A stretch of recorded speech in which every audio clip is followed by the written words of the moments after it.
ste takoj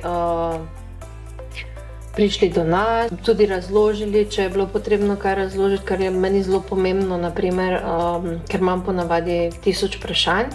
Nekako človek mora pridobiti neko zaupanje in to zaupanje se tudi dobila.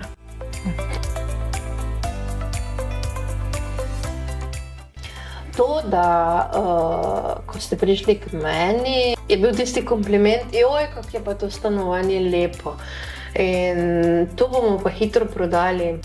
Lažje ti je pri srcu, sploh če načrtuješ, ne vem, stanovanje bom prodal, hitro moram prodati, ker pa že neko drugo stanovanje imaš nagledano.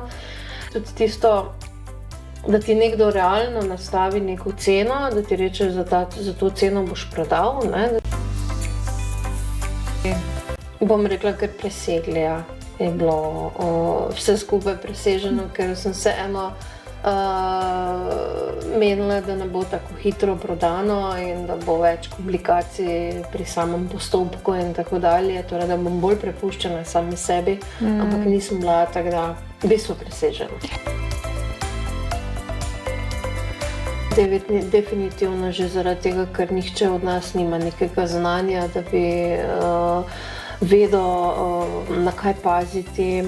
Poleg tega tudi nimamo časa, ker nakup ali pa prodaja nepremičnin ima toliko nekih stvari, obveznosti, ki jih nepremičninski posrednik naredi namesto tebe, da ti s tem zelo olajša celoten proces prodaje oziroma nakupa in drugič zaradi zaščite, ker pač vemo, da veliko je prevar. Ne vem, jaz svetujem vsem, da postopek opravijo s pomočjo nepremičninskega posrednika.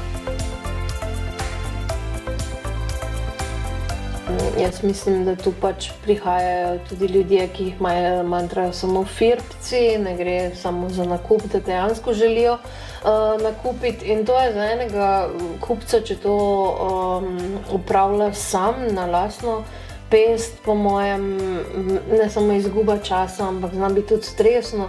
Vi ste pa vešči že tega in točno veste, naprimer, kdo je resen kupec in kdo v bistvu bi rad samo malo pogledal. Je včasih treba pogledati tudi na reference neke nepremičninske agencije, torej kako so kupci zadovoljni, ker jaz vedno pravim, da dober glas seže v deveto vas in togale nepremičnine mislim, da ima zelo dobre odzive kupcev in da je vredno zaupanje nepremičninske agencije.